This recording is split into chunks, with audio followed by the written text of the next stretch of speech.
Good morning, everyone. This is going to be a video response to Busan Kevin's story time. And also, he talks about being a good YouTuber and getting subscribers and all that. And of course, I'm an extreme newbie. I've been a member for YouTube for a few years, but I've only been a watcher up until recently. So I have no advice, to be honest. But anyway, he was talking about getting your own style, and his is kind of the walking video, and it seems I do a lot of driving videos, maybe a little controversial, but as you can see, just take a look. I live in the middle of nowhere, and there is nothing around, so no cars, nothing, and I have full view of the road, hand on the wheel, foot on the gas pedal, so I think we're good. Anyway, to the point of this video, it is story time.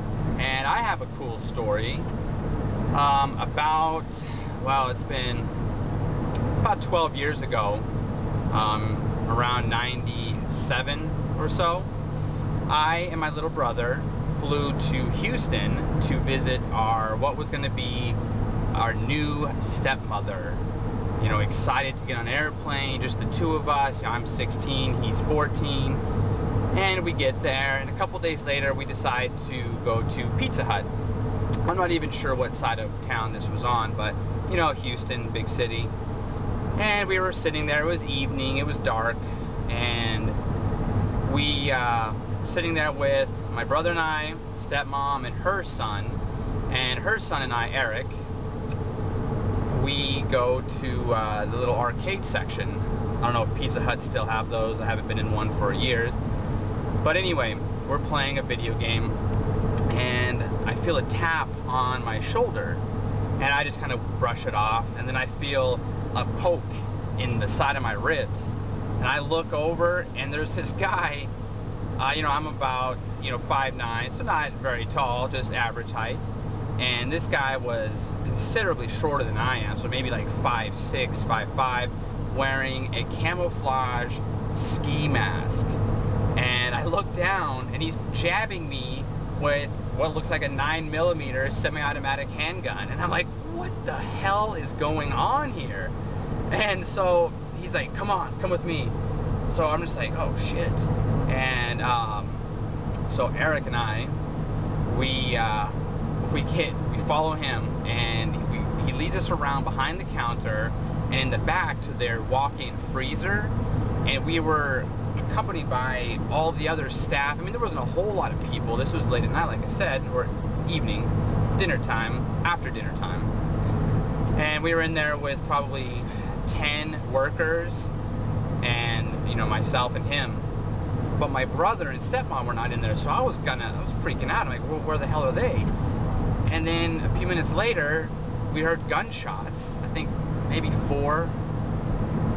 Just freaking out, my brother's out there, I'm not sure what to do, we're locked in this freezer, and eventually, I don't know how much time, honestly, it seems like forever, but it's probably only about 20 to 30 minutes, the police come and open the door, let us all out, and my brother is there, and my stepmom, they're with the police, and then later on, I hear the story from them. They were kind of tucked around the corner. They're in a booth, just kind of waiting, for the waitress or waiter to come by. And my brother tells me that he got up to check to see what the heck's going on and see where I was. And this guy, it catches him off guard, the guy that's robbing the place. And he swings around and gun right in my brother's face. And my brother just freezes, as white as a ghost. And he tells him to go sit down, so he sits back down, and the guy ends up making off with like $2,000. The gunshots were just like warning shots to get the manager to hurry it up. There's bullet holes in the ceiling. So anyway, after a long night of police interviews and, oh man, just trying to gather myself, we left there and never returned, of course. But anyway, it was interesting time. Houston, I know, has a lot of crime, but man, how often do you ever get held up at gunpoint at a Pizza Hut? Sure, Sure, banks, yeah, but Pizza Huts? Come on. Well, anyway, it was successful for the robber, and an interesting night for us. Anyway, that's my story, and I don't know if I have many other cool ones, but I'm sure I could think of something. For now, later.